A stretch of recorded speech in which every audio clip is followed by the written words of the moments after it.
Tiamat is dry, and we're going to go in with some clear blue as our base color.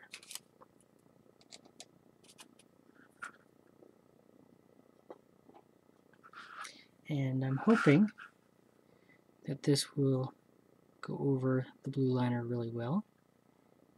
It looks like it does. So that's a happy thing.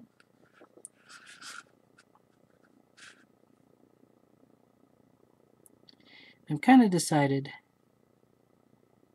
that this will be an almost brush stroke for brush stroke video.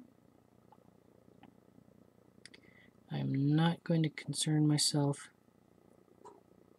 with everything. I'm going to have to go back and get that top a bit. But I will do the first base layer, or the first set of color each time. I don't know if we get into a grindy situation where I'm going to have to be painting multiple layers,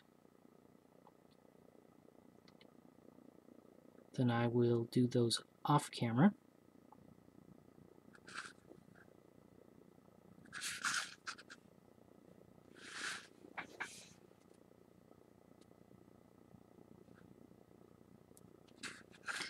Thought about trying to change my camera setup because I was disappointed with the last video. At one point in time I had it on a hobby vise right in front of me, but that was incredibly hard to paint like that. So I'm still trying to figure out exactly how I want to do this. I probably should wash my brush off at some point.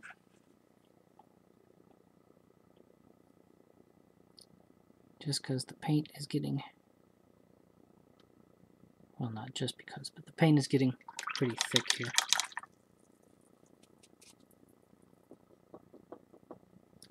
And this is taking up a lot of paint too. But it is a big model. It's not like I'm painting a little tiny cloak or anything like that. Which brings up an interesting antidote. Not antidote. Antidote. Whatever. I used to do mass properties engineering, weight and balance, and some of the aircraft concepts we worked on were very, very large airships. And it was a good reminder to everybody of just how big a vehicle we were dealing with when we'd throw up how much the paint would weigh if you wanted to paint all of it. And some of you may know this, some of you may not. But if you look back at the old space shuttle pictures, when Columbia was launching, it had a white external fuel tank that they'd painted. And later on they stopped painting it because that was a lot of weight. Well, that's why they were orange.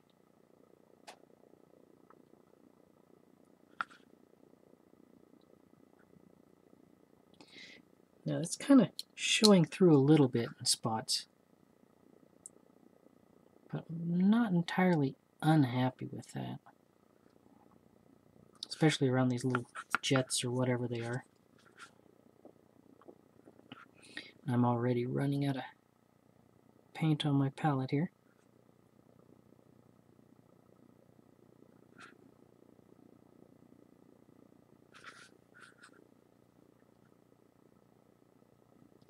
But I'm thinking it'll give it a mottled and slightly shaded too, as I'm noticing.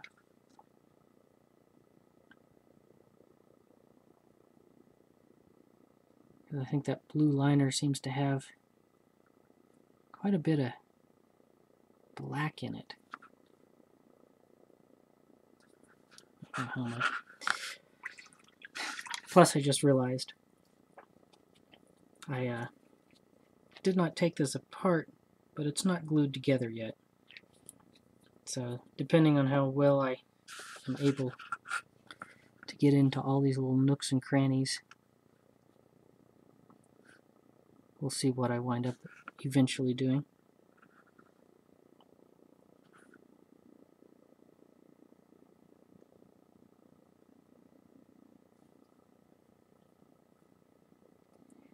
And I will be basing, I will be basing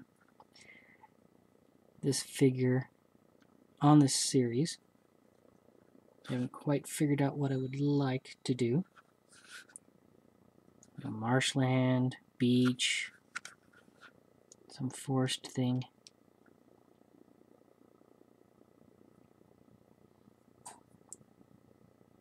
But I've been tending to not base any of my figures lately. Not because I don't want to, just because I get bored with the figures. I want to move on to something else, start a new video series.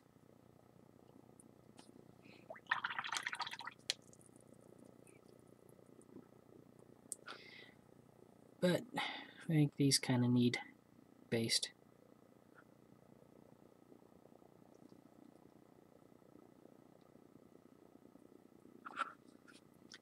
So if you have any ideas that you think would be cool, yeah, just post them up on Reaper's forum, Cool Mania or not.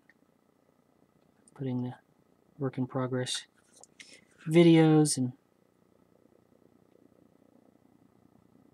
pictures up on there anyway. Whenever I see a spot I've missed, I'm just going back over it.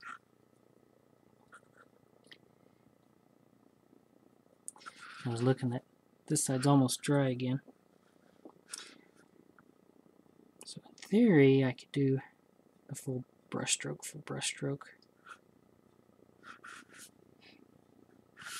How far off? Oh, good.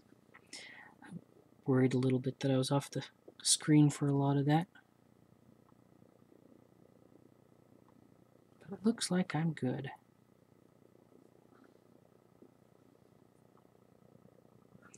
Now, sitting here thinking about the mottled appearance that this is getting. If you want a more constant color, I think a spray primer would be a very good spot to start with.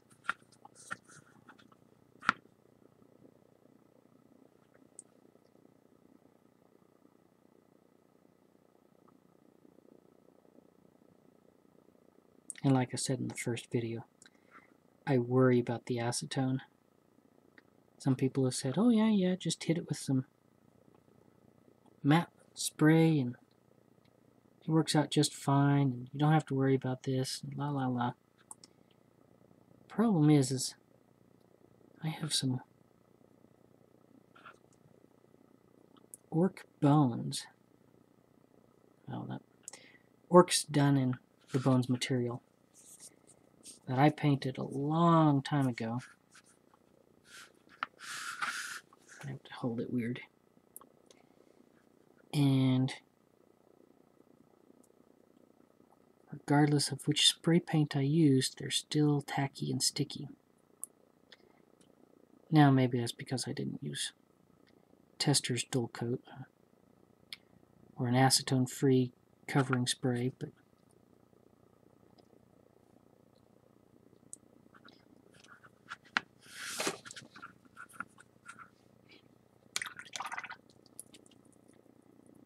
it's been, I think, at least 2 years, maybe even 3. And, you know, they're in my display cabinet. I go up and still tacky.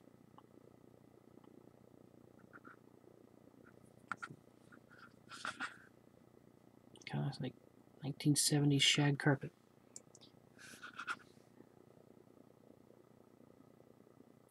I have no idea where I was trying to go with that joke.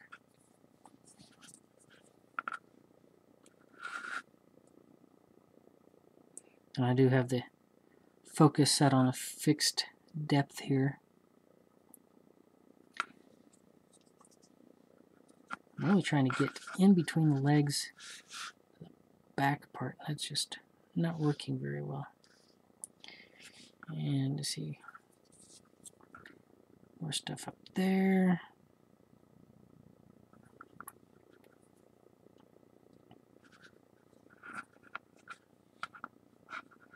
Okay, so that is one coat.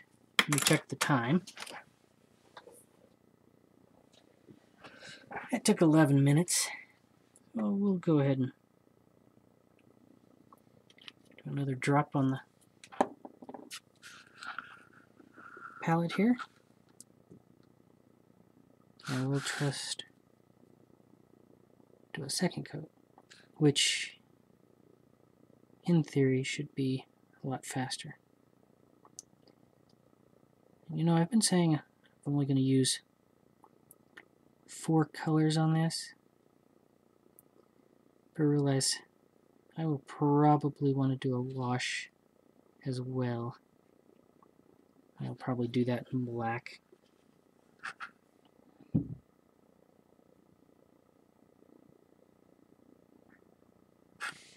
So, counting black as a color.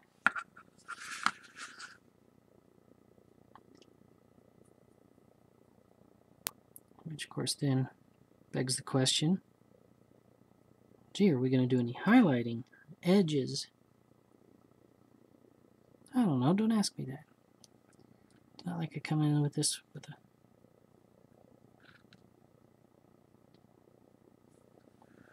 exquisite plan. Well, okay, I do have an exquisite plan, but it never happens.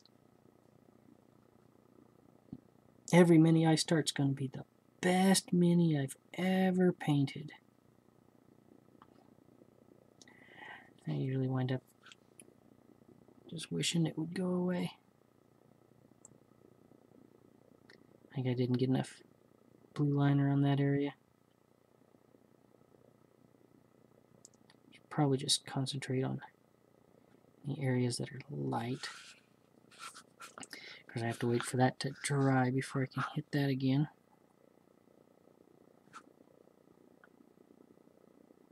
Of course, normally you should probably wait for this to dry thoroughly. 30 minutes, an hour. Because you will rub the paint off.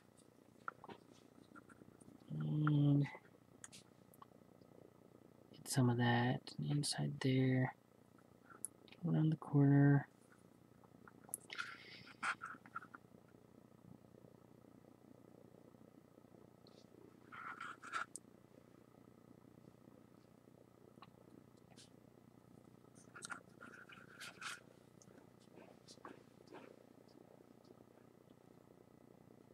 You hear strange noises in the background.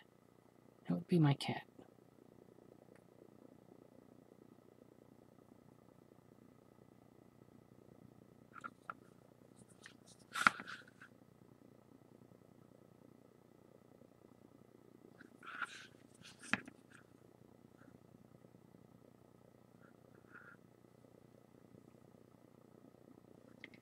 Alright, well, I'm out of paint for a third time, and this is still wet, so I am going to let that dry thoroughly,